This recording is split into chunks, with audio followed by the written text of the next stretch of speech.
Mambo ni mengi alafu muda ni mchache. Tumeweza kuona namna ambavyo bibi Zuchu alivyoweza kuwakalisha watu juu ya kile kitu ambacho kilichoendelea, na watu wengi waliweza kuvutiwa na hili, na wengi wao waliweza kufunguka vingi juu ya haya mambo ambayo yamekuwa yakiendelea katika mitandao ya kijamii. Licha ya yote hayo kuweza kutokea, lakini tumeweza kuona nguvu ya bibi Zuchu kwa ndugu, jamaa na marafiki, na wengi wao walikuwa moja kati ya watu ambao hawatamani sana kuweza kumuona bibi Zuchu akiwa na amani na furaha, lakini mambo yamekuwa tofauti na wale walikuwa wanamsema vibaya, na wote ndio ambao waliweza kuungana kwa pamoja na kuweza kumfanya aendelee kuenjoy zaidi, kama ambavyo tunavyozidi kuona upendo wa Esma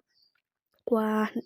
bibi Zuchu unazidi kupanda ngazi kadri siku zinavyozidi kwenda. Licha ya watu wengi kuweza kuzungumza vingi, lakini ukweli ni kwamba Zuchu ni moja kati ya mwanamke ambaye anajielewa na anajitambua kwa hatua moja ama nyingine. Ndio maana hata Diamond Platnumz amekuwa akieleza hili mara kadha wa kadha na kusema katika wanawake ambao wanaojielewa na kujitambua ni Zuchu pekee ambao niliweza kufanikiwa kuweza kuingia nao katika mahusiano au ndoa kiujumla. Kiukweli Zuchu ni moja kati ya mwanamke ambaye mara zote anatamani kuweza kuniona mimi mume wake nikiwa na furaha, licha ya watu wengi kuweza kuniona mimi kama ni mkorofi. Uhalisia ni kweli, ila bibi Zuchu ni moja kati ya mwanamke ambaye mara zote anapenda amani na furaha katika nyumba. Mimi nimekuwa chanzo cha yeye kuweza kuteseka kwa namna moja ama nyingine, hivyo napenda kuchukua nafasi hii ya kuweza kuzungumza naye kwamba nampenda sana, natamani kuweza kuona akifika mbali zaidi katika maisha yake yote, kwa sababu yeye ndio kila kitu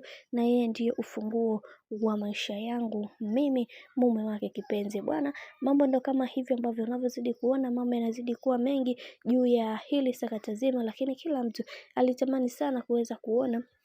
upendo huu wa bibi Zuchu pamoja na Esma uendelee kupamba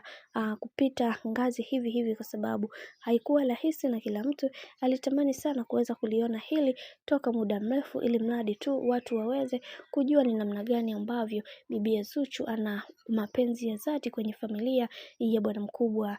Diamond Platnumz. Bana, mambo ni mengi, mimi usisahau kusubscribe, kulike, kushare pamoja na kucomment.